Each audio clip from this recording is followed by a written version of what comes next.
Bismillahirrahmanirrahim. Assalamualaikum warahmatullahi wabarakatuh. Para akhwat fillah, saat ini kita akan mencoba mempraktekkan bagaimana cara mensucikan najis dengan cara yang benar ya. Pertama, ketika kita melihat ada najis di lantai, supaya wilayahnya gak meluas kemana-mana, kita juga gak memperluas untuk mensucikannya, kita lingkarin dulu deh.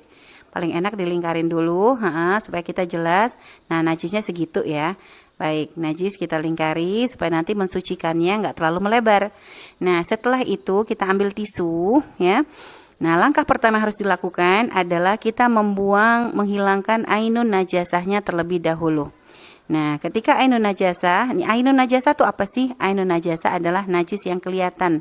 Nih nampak oleh mata kita, nih bentuknya ada. Terus setelah itu ambil lagi, ini ambil yang untuk cairnya juga ya, dihilangkan dulu cairannya ya. Baik, najis yang cairnya kita hilangkan. Setelah itu kalau masih kelihatan agak basah-basah, maka dikeringkan lagi, ambil lagi satu tisu ya, kita keringkan supaya tidak ada sisa-sisa bebasahan ya.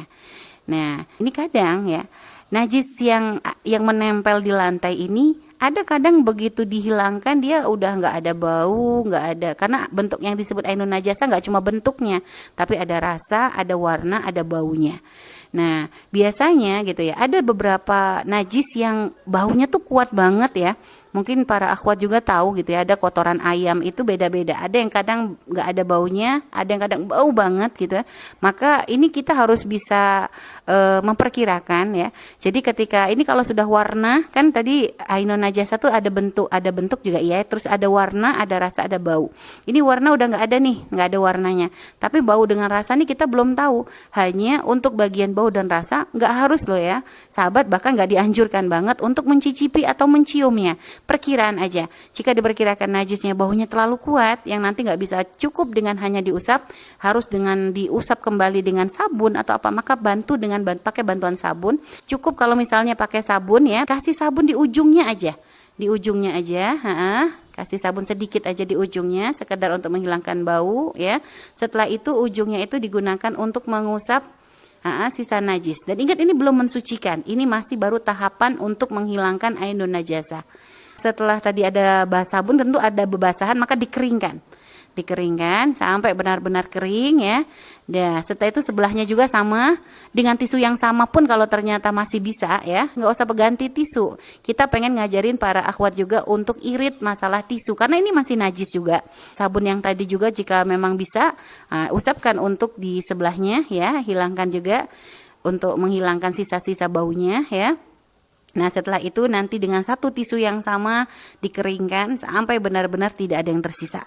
Perkirakan ya para akhwat, nggak ada warna, nggak ada bau, nggak ada rasa, maka najis ini berubah hukum menjadi najis hukmiyah. Hukumnya najis ya, bentuknya tapi nggak ada gitu ya. Nah, mungkin para akhwat dalam proses tadi mengelap najisnya tanpa akhwat sadari, tangan akhwat mungkin ikutan terkena najis ya, karena kan tadi cara ngusap kita kan pengen belajar irit, tadi pakai ujungnya lalu dengan sisanya, mungkin tanpa disadari terkena najis. Maka caranya berarti akhwat harus mensucikan tangan terlebih dahulu, atau kalau mau sekaligus nih pengen mensucikan airnya, tangan sekaligus sama lantai yang terkena najis boleh, tapi dengan catatan tangan akhwat jangan sampai berada terpisah dengan lantai. Karena kalau nanti ibaratnya akhwat mencuci tangan ya di atas najis tadi, maka sisa air yang jatuh dari tangan akhwat itu namanya air mustakmal, berarti nggak bisa digunakan untuk mensucikan lantai. Jadi supaya dapat semua, tangan kita suci lalu lantai juga suci, maka dicucinya disiramnya berbarengan dengan tangan yang nempel di lantai, jadi tidak terpisah dengan lantai. Lalu disiram ya, kita siramkan seperti itu ya, sedikit saja, nggak usah banyak-banyak ya akhwat ya, jangan sampai nanti ngambil satu gayung digerucuk semua begitu, itu boros. Ambil sedikit, bisa sedikit-sedikit. Nah, disucikan karena tadi sudah bersih, hanya tinggal menghilangkan benar-benar najisnya dengan cara mengalirkan air. Nah, ini sudah selesai pensucian.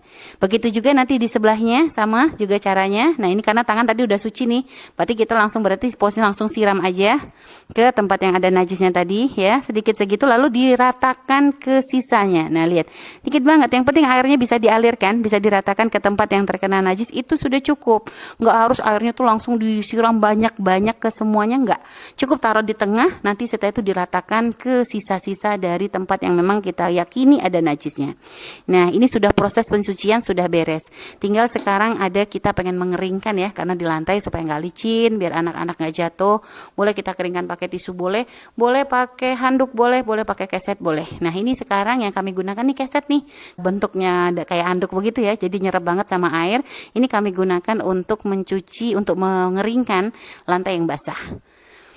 Nah oke, sekalian aja sama spidolnya diilangin ya, supaya nanti nggak ada bekasnya. Nah kalau sudah seperti ini, sudah suci, lantai sudah suci, gampang banget ya para akhwat ya. Dan juga untuk kesetnya, ini keset jangan dianggap langsung kesetnya jadi najis nggak boleh dipakai, enggak, kesetnya suci. Karena tadi air yang digunakan untuk mensucikan najis hukmiyah itu tidak berubah menjadi air mutanajis, tapi ketika terpisah dari lantainya, hukum air itu menjadi hukum air mustakmal. Air mustakmal itu gimana? Suci tapi nggak mensucikan. Sehingga karena dia itu air suci, maka keset yang tadi kita gunakan untuk mengelap air tersebut hukumnya adalah suci. Boleh kita letakkan kembali di depan pintu untuk jadi keset lagi. Begitu mudah sebenarnya menghilangkan najis. Yang penting kita tahu caranya. Asalkan ingat, jangan dengan cara dipel, karena kalau dipel airnya tidak mengalir, maka tidak akan mensucikan najis, akan tetapi memperlebar najis. Dan juga nggak usah capek ngepel satu rumah. Ternyata cukup dengan cara yang tadi kami ajarkan, berarti rumah kita sudah kembali suci. Baik, ini saja, wallahu a'lam bishawab. Semoga bermanfaat dan bisa menjadi ilmu yang diamalkan. Terima kasih. Wassalamualaikum warahmatullahi wabarakatuh.